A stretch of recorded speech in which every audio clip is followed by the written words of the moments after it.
Are there advantages to aging? Yes, I am Debbi-Jo Horton, and welcome to Advantages to Aging. Join my guests and I as we discuss aging and what makes for a healthy lifestyle, which results in a quality life. Thank you for joining me today.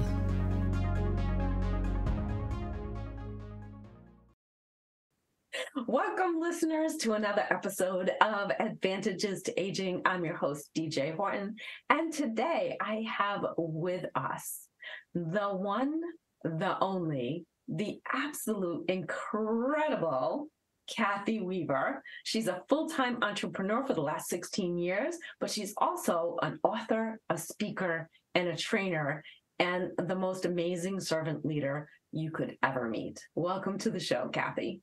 I am so excited to be part of this, DJ, and I thank you so much. Advantages to Aging is the perfect place for me to be with you today. I'm seriously thrilled. I am so happy that you wanted to be a guest on the podcast because you've got so much wisdom to share. And so we're going to get right into it because one of the things that I learned about you, I mean, everybody has experienced grief in their lifetime, but you have experienced it with a heavy dose.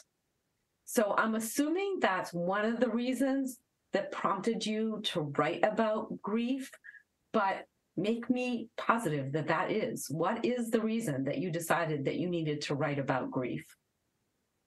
In 2017, I was in a coaching class, and there were four of us. It was group coaching, and everyone was to go around the room and say, what is your experience? How did you get here?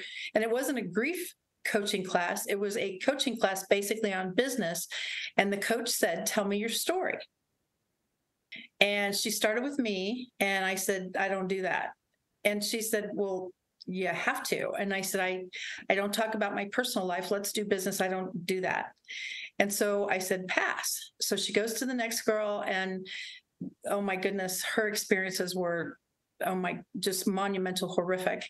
And then she went to the next one, and hers were similarly tragic, just from a standpoint of personal experiences.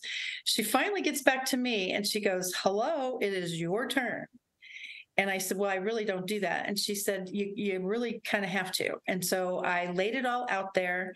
The grief journey I have experienced as far as husbands dying and brothers dying and suicide and car crashes and cancer and heart disease and everything in between. And they couldn't breathe while I was speaking, and I noticed that. And finally, the coach said, you need to write a book about that. And I said, who would read it? She pointed her finger at me and said, that's not your problem. And I was like, whoa. And the other girls were just silent, like immobilized. And so that was April of 2017. And July 1 of 2017, I handed her first, she was my first copy. I handed her the first copy. And she looked at that and she said, there's no way. And I said, oh, absolutely. It was already in my heart, in my mind, in my life. I just never thought putting it down on paper would be something anyone would want to read. And the rest is seriously history. That book is actually recorded on my YouTube channel, and it gets more hits even than my networking books, which I've also recorded. And I can't believe that so many people are searching for what to say and what not to say when someone has died. You know, there's so much value to that, right? We've all experienced death. We haven't all experienced grief because some people refuse to acknowledge that they're grieving, and that can really interrupt your life, not processing it. So talking about grief, you know, is something that I'm finding more and more people are beginning to do. There are more books being written about it. But, you know, like, what kind of value do people find in your books? What will they be walking away with? I also created postcards, like in your hand postcards, and this is pre-pandemic, of course.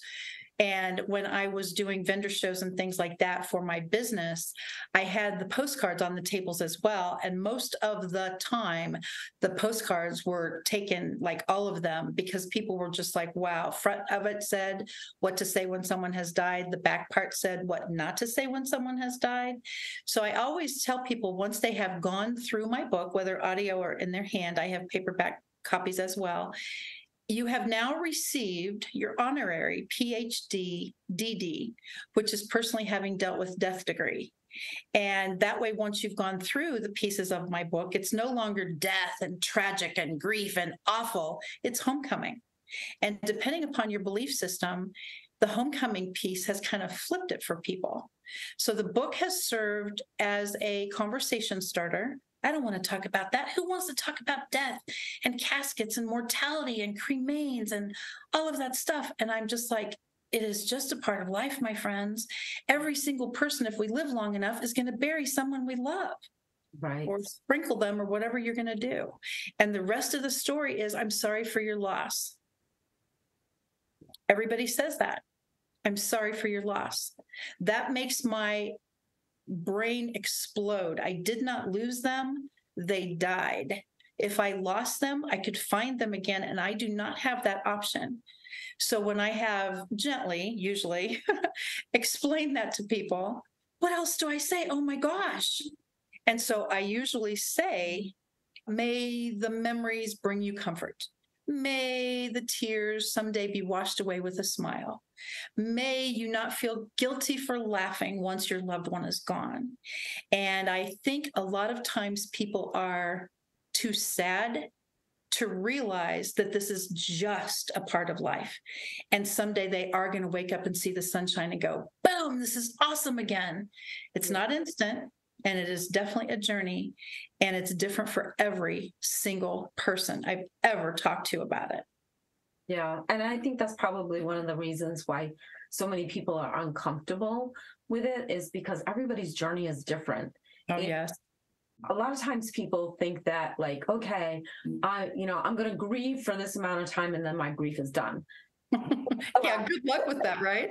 Right? Wouldn't that be nice? Yeah. Nobody really realizes that it comes in waves. And sometimes it can be decades later, and a sight, a scent, some memory will trigger something in you, and suddenly you're in the midst of the grief again. And it usually lasts a lot longer, right? But what kind of like always annoys me when people say, oh, that happened so long ago, get over it. I'm like, I don't think that's something that you should be saying to someone who is experiencing grief in a different way than you are. So how can you support someone who, maybe is grieving many years later? What do you say to someone like that? Or what shouldn't you say? I usually don't should on people for this topic because it is a sensitive issue and very specific. But I have also found that not only does everyone grieve differently, but it's not a contest. My death is way worse than yours. My experience is way worse than yours. My person who died left me with nothing. My person who died left me with millions. And now what am I going to do with all this money? My person this, my person that. It is incredible, the differences. And now I have all this stuff to take care of. Now I have all these kids to take care of. Now I have all this something. And then on the flip side, I don't have any kids. I don't have a house. I don't have stuff. They didn't leave me anything. And it's just amazing. It's not a contest. It's not a contest. And from a standpoint of what to say, I have found that when you say, go ahead and reach out to me, let me know if you need anything. The grieving person is not in any condition to call and say, hey, DJ, can you help me? I can't go out today and get groceries. Can you take care of that for me? I can't cut the grass. The grass is 12 feet tall. I can't do it. I can't push the lawnmower. I can't start the lawnmower. I can't even find the lawnmower. And the piece I have found that really does work, I'm coming over on Tuesday at 3:00. I am coming over on Tuesday, 3:00. I will bring whatever you ask for. If you don't ask for anything, I'm bringing a little treat for you for dinner. And I'm going to leave it obviously in prepackaged things so you don't have to worry about returning any dishes. And if you want me to bring someone with me, I'm happy to, so we can have a little get together. If you want me to drop everything off on the porch and text you when I'm finished, that's what I'll do. You tell me, but I'm going to be over there Tuesday at 3:00. I'll hug you if you want. I won't hug you if you don't want. And you decide how this day is going to go. Then you can also say, how would you like to go out? Oh my God, no, I'm not going out. Would you like to go to dinner? I can't go to a restaurant. Would you like to go to lunch, just the two of us? 3:00 in the afternoon, someplace quiet? They decide. But when people say, call me if you need anything, that is their way of saying, I have no idea how to help you. And it gets me off the hook. Hey, I offered, she didn't call. Yeah. Yeah. And, sometimes I think that's an easy way for someone to get off the hook. Like, I'm just going to put it out there. But you're right. When you're grieving, especially when it's fresh and new, you don't even know how to get out of bed in the morning. Never mind what you should or shouldn't be doing. I know that even every experience is different. I think probably one of the worst things that someone ever said to me, if we want to go in that direction, I'll also tell you the best thing that someone ever said to me was when I lost my husband to cancer. And then he was like, I know exactly how you feel. That's how I felt when my died. You fill in the blank. No, you don't know exactly how I feel. You're not me. You didn't have that experience. You didn't have that relationship. And so I think that goes to the point that you made about, like, it's not a competition. Like, everybody's journey is different. And holding space for them to allow them to grieve in the way that they need to grieve, I think is probably one of the best things that you can do for them. Looking to take the important steps towards a slimmer, healthier you? We're here to help. NeuroFit combines a line of innovative dietary supplements that support your body around the clock with sustainable lifestyle habits that help you achieve and maintain your fitness and weight loss goals. We've spent years researching the right ingredients and technologies to help support a sustainable, fit lifestyle. Not only are these products true to our promise of providing natural and clean formulations to provide you with scientifically backed results, but we've combined the product with a program based on the principles of the book, The Slight Edge, giving you healthy daily disciplines that help you compound your results over time. And we've also developed a support system to share fitness knowledge and encourage you every step of the way. Back to the show. And I love your suggestion about I'm going to be there Tuesday at 3:00. You don't have to open the door if you don't want to, but here's what I'm going to do. Because you're right. When you're in that grief moment, you have no idea what you need, what you want. What you want is your person back. And that's not going to happen. But knowing that you have other people to lean into definitely can make all the difference. I have found that allowing my books, I've now written another one for what to gather and how to proceed and how to let your loved ones know what it is. So I have written the fourth book because people are clueless when it comes to where's your casket? Where's your cremains? What does your email address look like? What's the password? How do I get in your phone? How do I turn on your computer? Where's your mailbox key? Where's your mailbox? People are clueless about what to do once someone has died. And the rest of the story is they say things because they're uncomfortable. I'm going to bring you a chocolate cake because that's going to fix everything. I'm going to bring you a bottle of wine because now you'll be cured from your grief stuff and I can get off the hook because I'm so miserable being over here. I really don't want to make you cry. And I don't say this out loud usually, but I always say, you know what? You don't have the power to make me cry. My dead person and the grief piece makes me cry. The next thing you know, they're going, oh. And so I always ask, almost always, Tell me about those last few weeks. Oh my gosh, they were miserable. Tell me about them. How did you feel during that? Oh, I felt helpless, or I felt competent, or I felt useless, or I felt whatever. And I allow them to speak because nobody wants to talk about it on the outside. If it's happened to them, most people do want to talk about it, but they have no one to talk about it with because the other ones are going, oh, honey, how are you today? Are you doing good? Absolutely. I am fantastic. I am skating circles around this neighborhood. I am awesome. And nobody wants to talk about it unless it's happened to them. And then you have support groups.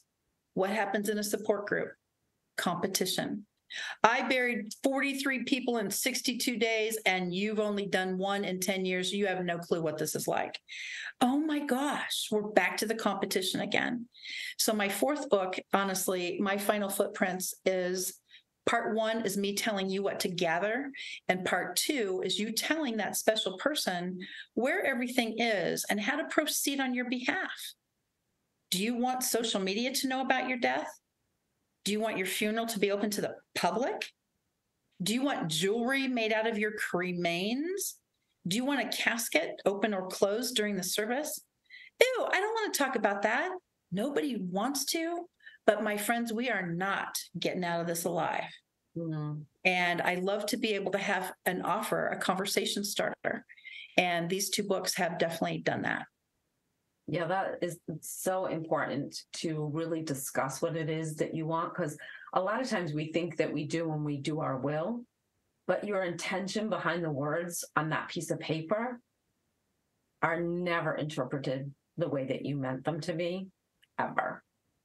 As clear as you think you might be, you're not. But and Cathy, in talking with you, I never thought about do I want my death on social media, or do I want my website and my podcasts and everything else to live well beyond me, or do I want it taken down? And if I want it to stay up, who's paying for that? So all really great things. So what message do you want to leave our audience today? Please don't be afraid to talk about death. Hospice nurses are coming forward now with those final moment conversations. Don't be afraid of this. Don't be afraid of that. We're all in this together. I've been with the person as they died several times now, and it's been peaceful and glorious and just awesome. I have also found people that have already died, and that is traumatic and miserable, but people always say, oh my gosh, I just found someone and they had died. Who do you want to find them? The maintenance worker in the hotel or the apartment or wherever you're finding them? I always think in terms of what's going to start that conversation. So if these books serve as a purpose for starting that conversation no one wants to talk about, then my work here is done. Please remember, you cannot, at least not in my experience, even if you have noticed that someone has a death prognosis, you cannot pre-grieve, but you can definitely pre-plan. Excellent words of wisdom. You are so right. So listeners, I hope that you found this episode to be of great value. Don't be afraid to talk about death. Definitely think through what you would want and make sure that those who matter understand. Until next time, I'm DJ Horton, your host of Advantages to Aging. Do you think one of the biggest advantages to aging is all the knowledge we gain along the way? Me too. What did you learn today? Share with me in my Facebook group with the same name as this podcast, Advantages to Aging. Now hit subscribe so you don't miss all the tips to come in future episodes.